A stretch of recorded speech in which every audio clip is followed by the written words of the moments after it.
আসসালামু আলাইকুম প্রিয় এইচএসসি শিক্ষার্থী বন্ধুরা, আমরা আইসিটির সাজেশন দ্বিতীয় অধ্যায়ে নিয়ে এসেছি। দ্বিতীয় অধ্যায় এবং এই দ্বিতীয় অধ্যায় থেকে কয়টা সৃজনশীল থাকবে, কয়টা এমসিকিউ থাকবে এবং তুমি কোনগুলা পড়বা, কোনগুলা পড়লে 100% কমন পড়বে, আজকের এই ভিডিওর মাধ্যমে এই আলোচনাটা করা হবে। তো ভিডিওটা ধৈর্য সহকারে দেখতে থাকো। সো দেখো প্রিয় শিক্ষার্থী বন্ধুরা, 19 সালে ঢাকা বোর্ডে 1, 2, 3, 4 চারটা আসছে এমসিকিউ এবং সৃজনশীল আসছে দুইটা দ্বিতীয় অধ্যায় থেকে, কিন্তু ভালো করে বুঝো। রাজশাহী বোর্ডে আসছে 1, 2, 3, 4, 5, 6টা। ও মাই গড, 1, 2, 3, 4, 5, 5টা আসছে কি দিনাজপুর বোর্ডে, 3টা আসছে কুমিল্লা বোর্ডে, তারপর চট্টগ্রাম বোর্ডে আসছে 2, 6টা, সিলেট বোর্ডে আসছে 2, 4টা, যশোর বোর্ডে আসছে 4টা এবং বরিশাল বোর্ডে আসছে কয়টা, 4টা। আচ্ছা, তারপর আমরা একটু অ্যানালাইজ করে দেখি, এগুলো স্ক্রিনশট দিয়ে দেখো। 3টা 3টা 2টা, না 3টা 3টা 3টা, 4টা, এখানে 4টা, তারপর 6টা, তারপর এখানে আছে 2, 4, 5টা, এভাবে প্রায় 4 থেকে 5টা আসতে আছে। এখন তোমাদেরকে আমি বলে রাখি, এবছর তোমাদের কয়টা আসতে পারে 2024 সালে এই দ্বিতীয় অধ্যায় থেকে। প্রিয় শিক্ষার্থী বন্ধুরা, আমি বলে রাখি 5টা তো থাকবেই, এমনকি 6টাও থাকতে পারে এবছর প্রত্যেকটা বোর্ডের দ্বিতীয় অধ্যায় থেকে। ঠিক আছে? এবং সৃজনশীল কয়টা থাকবে দ্বিতীয় অধ্যায় থেকে? সৃজনশীল থাকবে 2টা। কয়টা থাকবে? 2টি সৃজনশীল থাকবে, আমি তোমাদেরকে গ্যারান্টি দিয়ে দিচ্ছি। কোন অধ্যায় থেকে? দ্বিতীয় অধ্যায় থেকে 2টা থাকবে সৃজনশীল। এখন তুমি কোনগুলা পড়বা আর কোনগুলা তুমি পড়লে 100% কমন পাবা, আজকের এই ভিডিওতে এই সাজেশন দেওয়া হবে।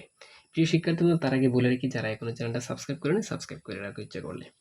তো যারা 99 টাকায় আমাদের পেড কোর্সে ভর্তি হতে চাও, 100% পাশের গ্যারেন্টি আইসিটি কোর্সে, তারা ডিসক্রিপশন বক্সে নাম্বার দেওয়া আছে, যোগাযোগ করতে পারো। আর কিছু কথা বলবো না, কারণ একদল লোক আছে যারা 99 টাকা শুনে কিন্তু কি শরীর কুচকুচা তাদের। ঠিক আছে, তাদেরকে জন্য আমি কথাই বলি না এখন। দ্বিতীয় অধ্যায় থেকে যে পড়াগুলো না পড়লে না, এবং সংক্ষিপ্ত বলো, এমসিকিউ বলো, সৃজনশীল বলো, আমি সংক্ষিপ্ত তোমাদেরকে সাজেশন দিচ্ছি, এগুলো জাস্ট পড়েই যাবা। 1 নম্বর হচ্ছে ব্যান্ডউইথের একক কি? বিপিএস। ব্যান্ডউইথের মধ্যে একক কি? বিপিএস। আর বিপিএস এর পুনরূপ কি? Bit per second. Bit per second. তারপর যেটা পড়বা, তো এখান থেকে এটা পড়বা ডেটা ট্রান্সমিশন মোড 3 প্রকার। ঠিক আছে, তারপর টেলিফোন, মোবাইল ফোন ও কম্পিউটার নেটওয়ার্ক হচ্ছে ফুল ডুপ্লেক্স, এটা পড়বা। রেডিও টেলিভিশন হচ্ছে ব্রডকাস্ট মোড, এটা পড়বা। তারপর কেবল পড়বা।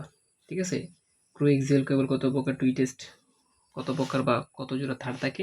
সবচেয়ে ইম্পর্টেন্ট যেটা এখান থেকে এ পর্যন্ত, ব্লুটুথ, ওয়াইফাই, ওয়াইম্যাক্স এর মান কত, ওয়াইফাই এবং ব্লুটুথ, ওয়াইম্যাক্স, ওয়াইফাই এগুলো স্ট্যান্ডার্ড মানগুলো থাকবে। এই যে একটা ঠিক আছে। আরেকটা আমি তোমাদেরকে দেখাই, কোথায় আছে এখানে, এখানে হয়তো নাই, ওয়াইম্যাক্স এরটা মনে হয় দিছে না। ঠিক আছে, ওয়াইম্যাক্সটা তোমরা পড়ে নেবে বই থেকে। এই 3টা স্ট্যান্ডার্ড মান থেকে যে কোনো একটা থাকবে 100%। তারপরে এখানে পুনরূপটা পড়ে নিবা, জিএমএস, এটার পুনরূপ কি? Global system for mobile communication. তারপর 4G ও 3G চেয়ে কত গুণ? 50 গুণ বেশি। ল্যানের পূর্ণরূপ কি? এটা পড়বা। ক্যানের পূর্ণরূপ কি? Campus area network. ঠিক আছে, অতি বুদ্ধিমাত্রা বীজ হিসেবে ব্যবহৃত রাউটার, এটা একটু ভালো করে পড়ে। ক্লাউড কম্পিউটিং 3 প্রকার, আর জনসাধারণের জন্য উন্মুক্ত ক্লাউডকে বলা হয় পাবলিক ক্লাউড।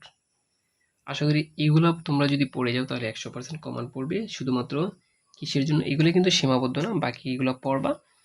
এগুলো হচ্ছে মেইন টপিকস, মেইন টপিকসগুলো পড়তে হবে। এখন তোমাদেরকে আমি একটা সৃজনশীল দিচ্ছি প্রত্যেকটা বোর্ডের জন্য। এই 4 নং সৃজনশীলটা যেমনে না এমনে থাকবে। দেখো, আমি সরাসরি তো তোমাকে 100% বলে দিচ্ছি, পড়ার দায়িত্ব তোমার। এটা কোন টোপোলজি, এটা কোন টোপোলজি, এটা ট্রি টোপোলজি, আর এটা হচ্ছে ম্যাস টোপোলজি। আমি টোপোলজি সম্পর্কে অনেক ক্লাস করেছি, বোর্ড আমার পেড কোর্সে খুব সুন্দর করে বিস্তারিত আলোচনা করা হয়েছে। ইচ্ছা করে তোমরা এই ভিডিওগুলো দেখতে আসতে পারো মাত্র 99 টাকায়। তো এই যে এভাবে থাকবে প্রত্যেকটা বোর্ডের, যে কোনো বোর্ডের জন্য এই চিত্র অনুযায়ী থাকবে, আমি 100% গ্যারেন্টি দিয়েছি। চিত্র অনুযায়ী টোপোলজি থাকবে এবং এই টোপোলজি অনুযায়ী তুমি গুছিয়ে লিখতে হবে। ঠিক আছে, আশা করি বুঝতে পারছো তোমরা। তো প্রিয় শিক্ষার্থী বন্ধুরা, দেখা হবে তোমাদের সাথে তৃতীয় অধ্যায়ের সৃজনশীল এবং এমসিকিউ সাজেশন নিয়ে।